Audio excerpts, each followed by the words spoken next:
We are starting off with Ricochet, whose contract with WWE will expire this summer, and over the weekend, it was reported that he had given notice to WWE and indicated his intentions to leave. However, sources close to the situation have clarified that while Ricochet has not formally given notice, he has made up his mind about his planned future. Ahead of these reports, it was noted that Ricochet's final WWE appearance would be on this week's Raw, with no additional dates planned unless he agrees to a new contract. On Raw, Ricochet was involved in a high-stakes storyline with Ilya Dragunov and Bron Breakker, with Ricochet supporting Dragunov in his match with his fellow former NXT champion. Despite Dragunov's loss, Ricochet came to his aid after the match, but he was ambushed by Breakker backstage, culminating with Braun slamming Ricochet from the height of a car bonnet. Ricochet was rushed to the hospital in an ambulance, and Raw announcer Samantha Irvin dropped everything and rushed backstage in tears to be with her fiancé as he was taken away. This dramatic turn of events could be WWE's way of writing Ricochet off television amidst his decision not to renew his contract, and could be the last fans see of him in WWE. As fans await further developments, Ricochet's exit from WWE ends a significant chapter of his career, and judging by Raw, it appears this show was indeed his last night with the company. Things took a turn in the ongoing saga of Liv Morgan on Raw, as the Women's World Champion invited Dominik Mysterio to her hotel room and slipped him a present. Since Rhea Ripley's injury, Liv Morgan has kept her promise to take everything from the Australian, including her ability to wrestle, as she was the one who injured Mommy. Morgan has also taken the Women's World title that Ripley had to vacate, albeit due to botched interference by Dominik Mysterio, and now is trying to take Ripley's Dom as well. After previously kissing Mysterio and flirting with him, Morgan was ready to take things to the next level last night and said he shouldn't be with someone who makes him call her Mommy. This was an obvious shot at Rhea Ripley, and instead Liv said Dominik should be with someone who'd call him Daddy before giving him the key to her hotel room, adding that she'll be waiting. Mysterio didn't turn down the gift and was seen holding the key later in the night, looking confused about what to do, despite the Judgment Day being sure he wouldn't go to Liv. With that said, Carlito was the exception here, and Mysterio seemed puzzled throughout the night as this love drama continues to develop. When Liv returned from injury, she announced a revenge tour, though has left the usual idea of coming after the title, given she's already completed that mission. Now Morgan has her sights set on taking Rhea Ripley's man, and if that's what happens, fans will want to see how Ripley responds when she is healed up. Drew McIntyre started things off on Raw by diving into his World Heavyweight Championship match with Damian Priest this Saturday at Clash at the Castle. The Archer of Infamy interrupted almost immediately, and a tense back and forth resulted in Priest offering McIntyre a match with Finn Balor for later that night. The match had the stipulation that if McIntyre won, the Judgment Day would be barred from ringside in Glasgow, ensuring a fair fight in Drew's home country. While there was not much substance from the promo segment, it set up a high-stakes main event for tonight's show with huge implications, so in that regard it was a success. In the main event, McIntyre faced Balor in an uber-competitive match that saw Control go back and forth, with Balor targeting the injured right elbow of the Scotsman. McIntyre fired up late, obliterating McDonough and Carlito as they attempted to interfere in the match, then laying out Balor with the Claymore to get the win. The victory ensures that Judgment Day will not be involved at Clash at the Castle, meaning Priest must defend his championship against the Scottish Warrior on his own. Given how vital Balor, McDonough, and Dom were in his victory over Jey Uso at Backlash, it'll be interesting to see if Priest can win without the assistance of his teammates in Glasgow. During this week's Raw, a QR code appeared at the start of the tag team bout between the LWO and Braun Strowman against the Judgment Day, giving a major update in the ongoing mystery. Upon scanning it, the code directed fans to a web page that had a huge message stating, "You refuse salvation, the reckoning is inevitable," and a countdown timer was shown. That timer would end in the next 6 days, hinting that Uncle Howdy and his force will at long last appear on next week's Raw after months of build. WWE has built anticipation for the return of Uncle Howdy, and fans have been eagerly awaiting clues each week, and it appears we'll finally get to see what this has all been building to. While the QR codes have been interesting for the most part, it has also become stale, with the more recent weeks of clues providing little new information and just spooky imagery. If WWE keeps this campaign up, it could continue to take away from the interest concerning Uncle Howdy's return, and we hope that all this waiting is worth it with next week's show. Over to NXT, as tonight's show will be the first NXT event since last weekend's historic Battleground show and could see an appearance from Cody Rhodes. While watching Battleground, Rhodes teased dashing down to Florida to see some old friends and name-dropped his fellow AEW alum Ethan Page. On Twitter, Page reacted to Rhodes' tease, saying he hopes if the undisputed WWE champion comes with a gift, it'll be a new referee. During his NXT Championship match with Trick Williams, Page grew incensed by the refs officiating, and this would ultimately distract Page and allow Trick to get the win. It'll be interesting to see what Page and Rhodes have to say if they do come face-to-face tonight, as there's plenty of history between the two former AEW stars. In the run-up to NXT Battleground, there were rumors that Hendry would be appearing on the show, given the immense popularity of the TNA wrestling star. It had been reported that Hendry's name has been mentioned in NXT, but there's no evidence to suggest they're pursuing him with a deal. But he is a name NXT stars want to work with. This speculation took a different turn on this week's Raw, as during the show, after Damian Priest was mentioned by Drew McIntyre, the World Heavyweight Champion arrived on the scene. On commentary, Pat McAfee said, "Say his name and he appears," which is the opening line for Hendry's popular theme song, and Pat's line generated a lot of buzz on social media.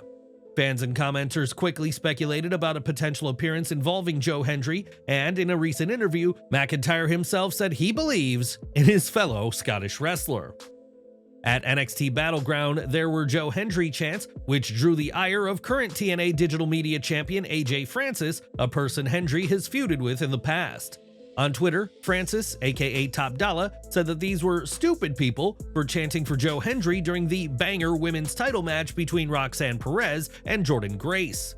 With a reference on Raw, it remains to be seen whether Hendry will make a surprise appearance on WWE TV, but it appears the WWE TNA collab isn't finished just yet. But would you like to see Hendry appear on WWE programming? And who do you think he should feud against? Let us know down in the comments. Shayna Baszler and Zoey Stark faced Alba, Fyre, and Isla Dawn on Raw ahead of their triple threat women's tag team title match with Jade Cargill and Bianca Belair this Saturday.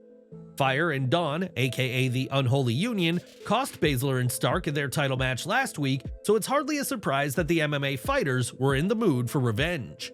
During the match, Shayna Baszler executed a powerful rear naked chokehold on Fyre, who couldn't fight it and passed out, and the ref would give Baszler and Stark the win.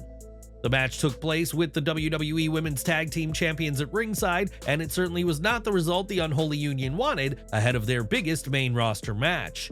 We'll have to see if the Scottish tag team can get a different result when they're on their native soil, but for now, it seems this team, especially Fyre, may be the weak link in this triple threat.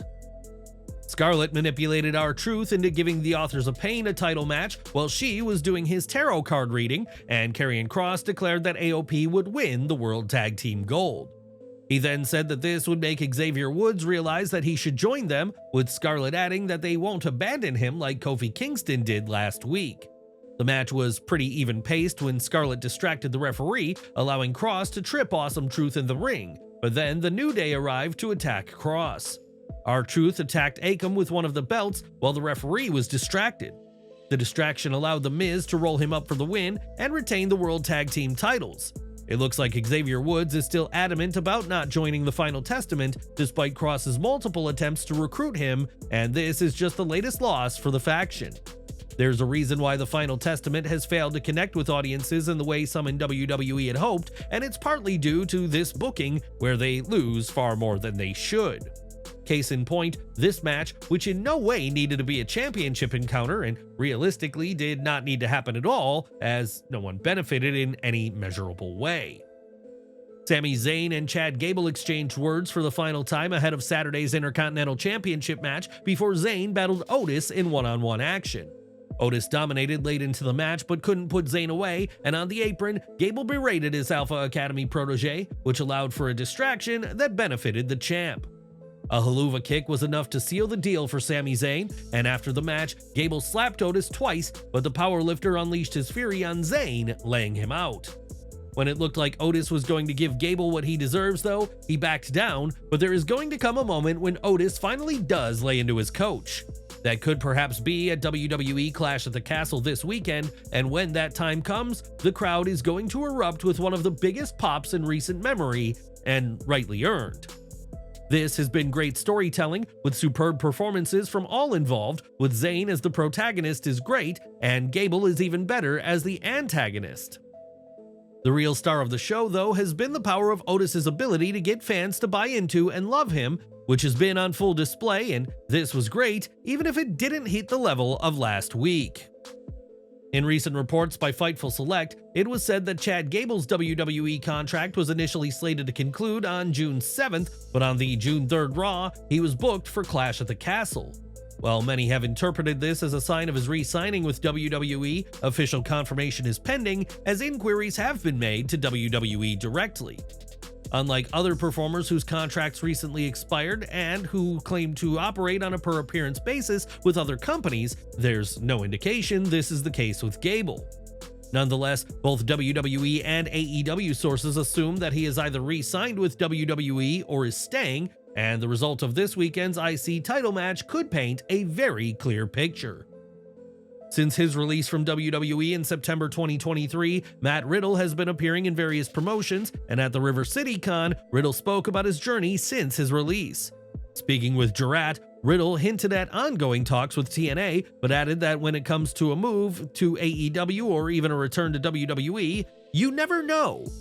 Despite the uncertainty, he affirmed his commitment to New Japan Pro Wrestling and MLW, and also emphasized his focus on his family, especially with a new baby in the picture. It remains to be seen where Matt Riddle goes next, but he certainly kept himself in the public eye post-WWE, with fans wondering what's to come for the former US champion. But where do you think Matt Riddle should go next? Let us know your thoughts down below. At WWE NXT Battleground, Ash by Elegance made an appearance during the women's title match, shocking fans who had no idea the former Dana Brooke was around. On Fightful Select's Backstage Report podcast, Sean Ross Sapp noted that WWE snuck in Ash to keep her appearance a secret, which clearly worked out last weekend at the UFC Apex.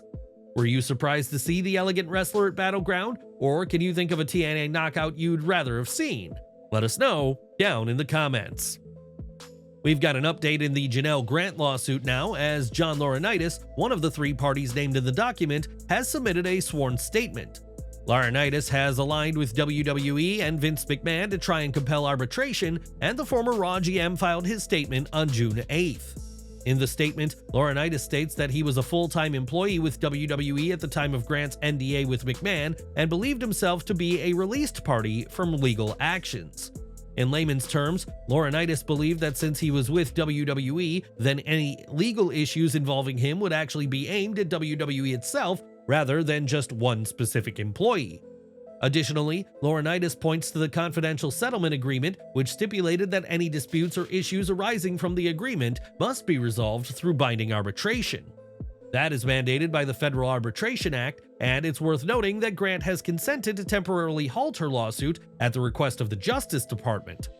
Laurinaitis' move to seek private arbitration reflects a legal strategy aimed at resolving the dispute out of court, offering a quicker and more confidential resolution to this matter.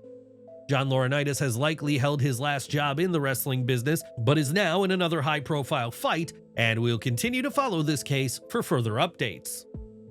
At NXT Battleground, Kalani Jordan made history by becoming the first NXT North American Women's Champion in a brutal ladder match that left everyone worse for wear. Fightful Select reports that all 6 competitors left battered and bruised, though thankfully no one sustained any serious injuries in the match. As for Jordan, she received a warm ovation backstage in recognition of her hard-fought victory, and now she has a target around her waist that every woman in NXT will want. Io Sky and Damage Control avenged their recent losses to Lyra Valkyria Monday night, as the Goddess of the Sky defeated the former NXT Women's Champion with a roll-up. Sky aggressively attacked Valkyria from the opening bell, showing her frustration over the Irish woman's recent success against Damage Control, but the Valkyrie fought back. Valkyria stacked Sky up in a pin attempt, the same finish she defeated the Goddess of the Sky in the Queen of the Ring semifinals with, but this time the heel kicked out. The finish came when Valkyria delivered Nightwing and seemed to have the match won, only for Dakota Kai to get involved and break up a pin attempt out of the view of the referee. This distraction ultimately led to Valkyria's defeat, and after the match, Damage Control delivered a beatdown until Kaden Carter and Katana Chants made the save.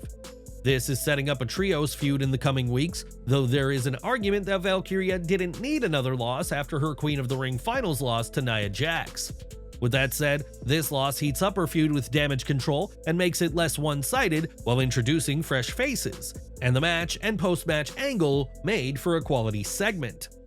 It was on last week's show that Braun Strowman made the save for the LWO amid a beatdown by the Judgment Day and Carlito, setting up a six-man tag team match last night. Carlito flinched when Judgment Day's concussion blast went off during their entrance, another fun spot from a guy who has had a few of them as of late. The contest was long, with the heels isolating Ray and beating down the Hall of Famer until a hot tag to Strowman turned the tides in favor of the babyfaces. At one point, Michael Cole mixed up Rey Mysterio and Dragon Lee before laughing it off and saying, "My bad," a far more relaxed response than if Vince McMahon had still been around.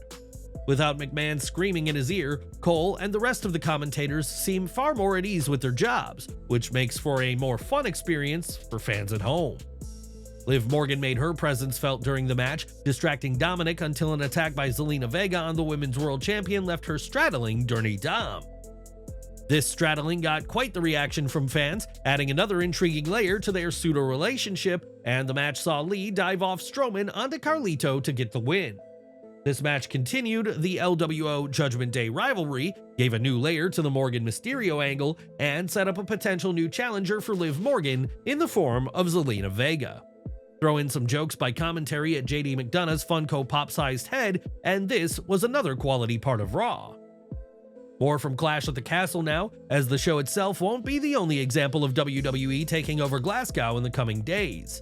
On June 13th, the official Clash at the Castle Superstore will open at the St. Enoch Center at 10 a.m. local time, with merchandise galore for the fans of the city. On June 14th, WWE will host its kickoff event at the SEC Center Hall at 4 p.m. local time, and the event is open to the public and will stream at 11 a.m. Eastern. That same day, fans will get SmackDown, which will see Michin vs. Nia Jax, DIY on the Grayson Waller effect, and Naomi vs. Chelsea Green on the main show. Two dark matches will see Sami Zayn take on Finn Balor, while Drew McIntyre faces Sheamus before WWE Clash at the Castle itself on June 15th. There will be plenty for the fans in Glasgow this week, and if the past is any indicator, expect a raucous crowd in the OVO Hydro for Clash at the Castle, Scotland. For multiple reasons, NXT Battleground was a historic show, including for it being the first WWE event at the UFC Apex, but it could also be the last, based on what the stars have said. According to WrestleVotes, several superstars expressed their displeasure with the UFC Apex as a host, as the floor spacing around the ring was noticeably tighter than a standard NXT show. Given that the UFC Apex is a small venue, WWE wanted to pack in as many fans as they could, but that left the roster with a lot less room to work during their matches. Between that issue and the awful acoustics we mentioned yesterday, the UFC Apex had its share of issues, so we'll have to see if WWE ever uses it for a future event. Back in April, Xia Li was cut from WWE, which gained sympathy from the roster as they believe she wasn't given a thorough opportunity to show what she can do. Now Lee is stepping back in the ring as she will be part of the Queen of the Indies event by West Coast Pro on August 17th, her first booking since her exit from WWE. Hopefully Lee will be given the opportunity to shine that she lacked in WWE as the Chinese wrestler looks to re-establish herself out of wrestling's biggest promotion. And we're ending with Scott D'Amore, who back in April was controversially fired by Anthem as TNA president and was replaced in the role by Anthem's own president, Anthony Saccone. During a recent WrestleFest signing, Rhino was asked about D'Amore's situation and said he agrees with Will Ospreay's comments that Scott should be brought in to run Ring of Honor. If that's the plan, it won't happen just yet, as Rhino added that D'Amore is allegedly being paid until February by Anthem, essentially to just sit at home. By all accounts, D'Amore would much rather be working, but seemingly can't just yet, but expect big things to come for Scott now that his time with TNA is a distant memory.